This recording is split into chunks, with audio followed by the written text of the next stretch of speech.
할렐루야. 이 시간 우리 하나님을 함께 찬양하고자 합니다. 찬송가 455장입니다. 찬송가 455장입니다.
찬송가 384장입니다.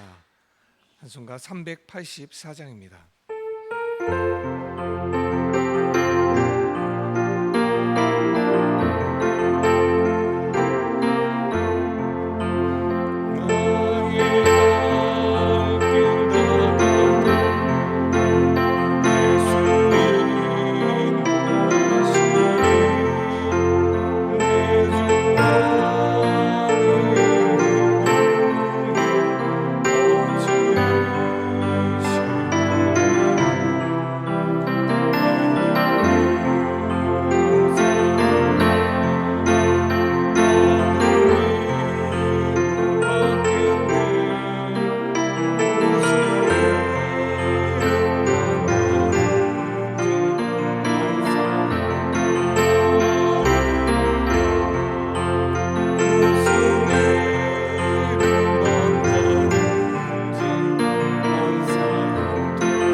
기도하겠습니다. 하나님의 음성을 듣고자 이 아침에 우리 주님 앞에 나왔습니다. 주님의 보호하심과 인도하심을 바라보며 나아가는 우리들입니다. 주님의 강한 손으로 우리를 이끌어 주시고 우리와 함께 하시고 우리를 지켜 주시옵소서. 주님이 함께 하시는 은혜만을 자랑하고 그렇게 살길 원합니다. 주님, 연약한 저희들을 붙들어 주시고 주님의 이름만을 바라보며 그 이름으로 살아가는 우리 모두가 되게 하여 주시옵소서. 이 시간 말씀으로 우리를 인도하실 줄 믿으며 예수님의 이름으로 기도드렸습니다. 아멘. 함께 말씀 보겠습니다. 요한복음 10장 32절부터 42절 말씀입니다. 요한복음 10장 32절부터 42절 말씀입니다. 생명의 삶 2월 7일 금요일 말씀입니다. 찾으셨으면 교대로 읽겠습니다. 예수께서 대답하시되 내가 아버지로 말미암아 여러 가지 선한 일로 너희에게 보였거늘 그 중에 어떤 일로 나를 돌로 치려 하느냐? 유대인들이 대답하되 선한 일로 말미암아 우리가 너를 돌로 치려는 것이 아니라 신성모독으로 인함이니 내가 사람이 되어 자칭 하나님이라 함이로라. 예수께서 이르시되 너희 율법에 기록된 바 내가 너희를 신이라 하였노라 하지 아니하였느냐? 성경은 패하지 못하나니 하나님의 말씀을 받은 사람들을 신이라 하셨거늘 하물며 아버지께서 거룩하게 하사 세상에 보내신 자가 나는 하나님의 아들이라 하는 것으로 너희가 어찌 신성모독이라 하느냐? 만일 아버지 일을 행하지 아니하거든 나를 믿지 말려니와 내가 행하거든 나를 믿지 아니할지라도 그 일은 믿으라. 그러면 너희가 아버지께서 내 안에 계시고 내가 아버지 안에 있음을 깨달아 알리라 하시니 그들이 다시 예수를 잡고자 하였으나 그 손에서 벗어나 나가시니라. 다시 요단강 저편 요한이 처음으로 세례 베풀었던 곳에 가사 거기 거하시니 많은 사람이 왔다가 말하되 요한은 아무 표적도 행하지 아니하였으나 요한이 이 사람을 가리켜 말한 것은 다 참이라 하더라. 함께 읽겠습니다. 그리하여 거기에 많은 사람이 예수를 믿으니라. 아멘. 요한복음 10장 말씀을 우리는 함께 보고 있습니다. 유대인들과 예수님과 함께 대화를 나누고 때로는 논쟁을 나누는 모습을 우리는 함께 말씀을 나누고 있습니다. 유대인들이 당신이 그리스도이면 답을 달라고 이야기합니다. 그런 유대인들에게 예수님은 믿음이 없어서 너희들은 안 믿고 있다라고 말씀하셨습니다. 내 양은 내 음성을 듣고 나는 그들을 알고 그들도 나를 따른다라고 말씀합니다. 그리고 아버지의 손으로 지켜주신다라고 말씀합니다. 그러면서 30절에 나와 아버지는 하나라고 말씀하십니다. 그러자 유대인들은 다시 돌을 들어 예수님을 치려고 합니다. 예수님이 하나님의 아들이라고 이야기를 하시면 유대인들은 바로 돌을 듭니다.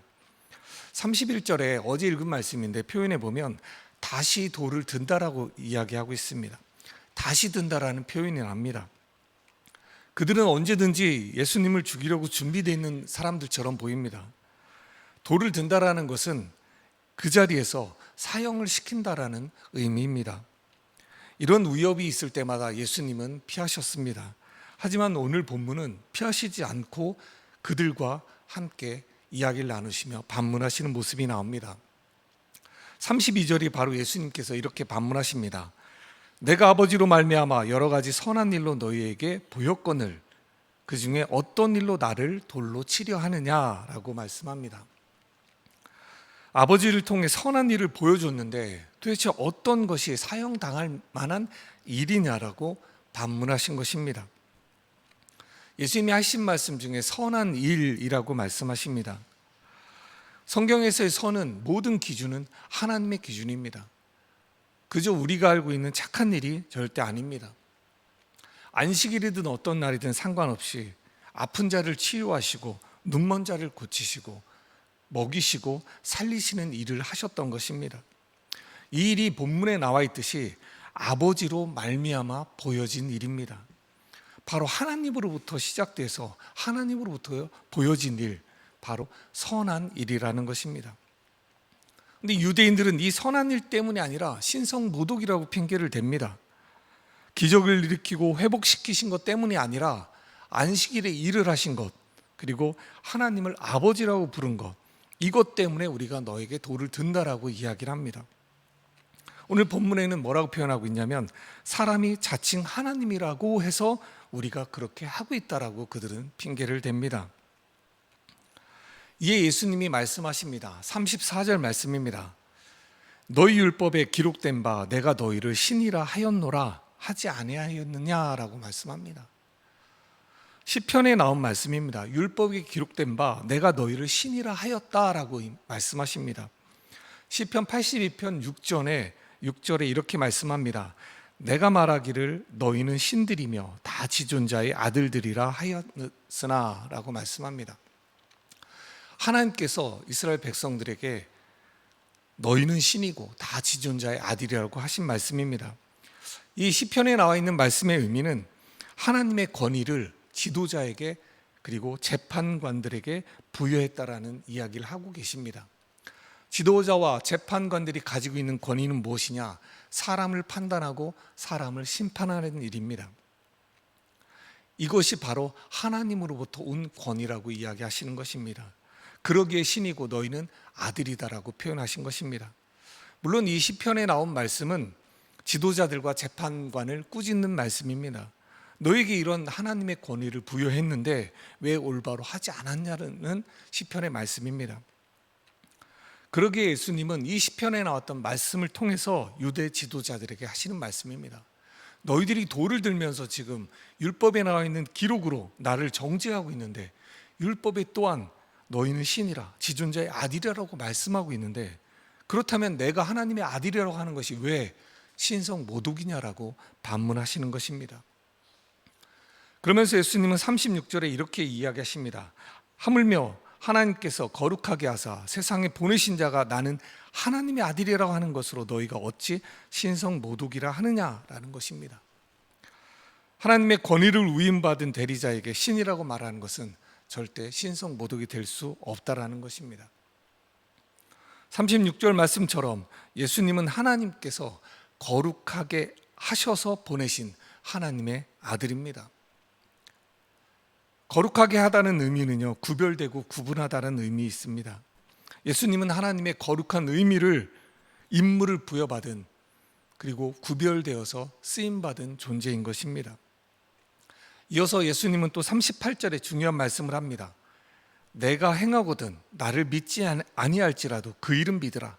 그러면 너희가 아버지께서 내 안에 계시고 내가 아버지 안에 있음을 깨달아 알리라 하시니 라고 말씀합니다. 나를 믿지 않아도 된다. 하지만 내가 행한 일들을 통해서 보내신 아버지의 놀라운 일을 깨달으라고 말씀하고 계시는 것입니다.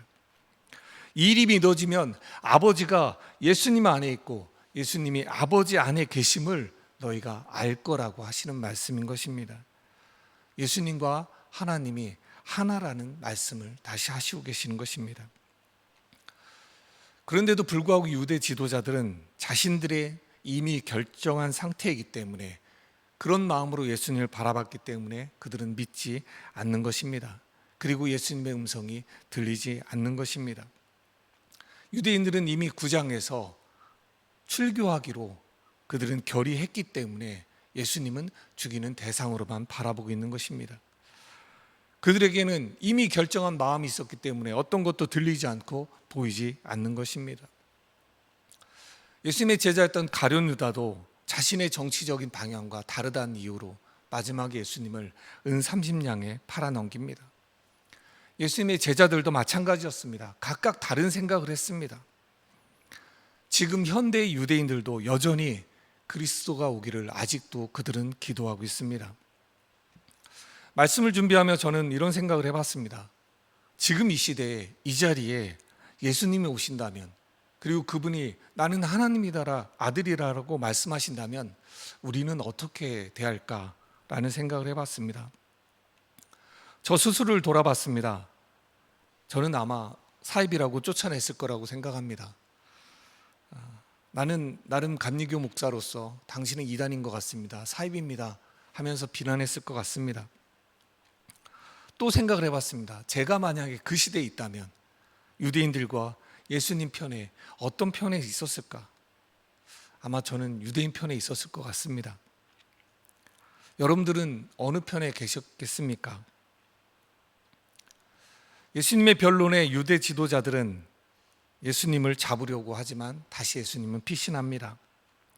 예수님은 요단강 저편에 세례 요한이 사역했던 그곳으로 가서 거하십니다. 그곳에 세례 요한이 사람들에게 회개하라고 외쳤던 그곳입니다. 그리고 사람들에게 세례를 주었던 그곳입니다. 지금은 세례 요한이 순교당한 후이기 때문에 그 자리에 없습니다. 세례 요한의 메시지를 기억하는 이들이 그 자리에 와서 예수님을 만납니다. 그리고 41절의 말씀처럼 그들은 이렇게 고백합니다. 요한은 아무 표적도 행하지 아니하였으나 요한이 이 사람을 가리켜 말한 것은 다 참이라. 요한의 사역은 외치는 사역이었습니다. 자신의 뒤로 오실 메시아의 오심을 외치는 자였습니다. 그리고 그 메시아가 예수님임을 외쳤던 요한이었습니다. 그 메시지를 기억하고 예수님이 그리스도임을 고백하며 사람들이 예수님을 믿기 시작합니다. 예수님이 행하셨던 그 기적을 믿는 것이 아니라 그 기적, 사인을 통해서 하나님의 아들이 이 땅에 오심을 그들은 믿었던 것입니다. 이제 사람들도 요한이 외쳤던 그 그리스도가 바로 이 예수님인 것을 이제 알고 믿기 시작한 것입니다. 그러기에 42절 말씀에는 그리하여 거기서 많은 사람이 예수를 믿으니라 라고 기록되어 있습니다. 믿음은 이런 것 같습니다. 성경에 수많은 기적들이 나오지만 때로는 우리는 믿어지지 않습니다. 우리는 그런 기적을 본 적도 없습니다. 그 자리에 있던 유대인들도 보고도 안 믿었습니다. 그런데 현재 우리는 2000년 전의 이 사건들이 믿어집니다. 그리고 예수님을 믿고 있습니다. 예수님이 내 안에 오시니까 이제 모든 것이 믿어집니다. 그러기에 예수님을 우리는 따르고 의지하는 것입니다. 이것이 믿음입니다. 강팍했던 내 마음에 예수님이 다가오시고 내 마음을 여니 이제 모든 것이 믿어집니다. 이것이 믿음입니다. 오늘 본문에도 같은 예수님을 만난 상황이 나옵니다. 돌을 들었던 유대인도 있었고요, 요단강에 있었던 사람들도 있습니다. 여전히 유대 지도자들은 예수님을 죽이려고 하고 있고 요단강가의 사람들은 예수님을 믿게 됩니다. 우리는 한국과 미국의 어지러운 정치 상황을 보고 있습니다. 많은 사람들이 누가 옳다, 누가 그르다 하며 혈전을 펼칩니다. 하지만 성경은 예수님만 참이라고 말씀하며 고백하고 있습니다. 진리이고 옳은 것은 예수님밖에 없습니다. 변치 않는 진리는 오직 예수님밖에 없습니다. 세상에 어떤 것도 옳은 것은 없다라는 말씀입니다. 우리는 오직 참되신 예수님만을 따라가는 것이고 진리신 예수님만을 닮아가는 것입니다. 이것이 믿음이고 신앙생활인 것입니다. 오늘도 우리에게 허락하신 하루의 삶 속에서 예수님만이 진리임을 고백하며 나아가는 저와 여러분들 되길 예수님의 이름으로 축원합니다. 아멘. 기도하겠습니다. 우리 삶의 참 진리이신 예수님만을 내 주인으로 삼고 나아가고자 합니다. 변하지 않는 진리 되신 예수님만 바라보며 나아갑니다. 주님의 이름을, 그 예수의 이름을 고백하며 나아가는 오늘 하루가 되게 하여 주시옵소서. 세상의 헛된 것에 눈과 마음을 빼앗기지 않게 하시고 오직 주님의 보호 아래 머무는 하루가 되게 하여 주시옵소서. 주님의 은혜에 감사하며 영광 돌리는 오늘 하루로 살겠습니다. 우리와 함께하여 주시옵소서. 예수님의 이름으로 기도드렸습니다. 아멘. 우리 함께 말씀을 기억하며 기도의 자리로 나아가겠습니다.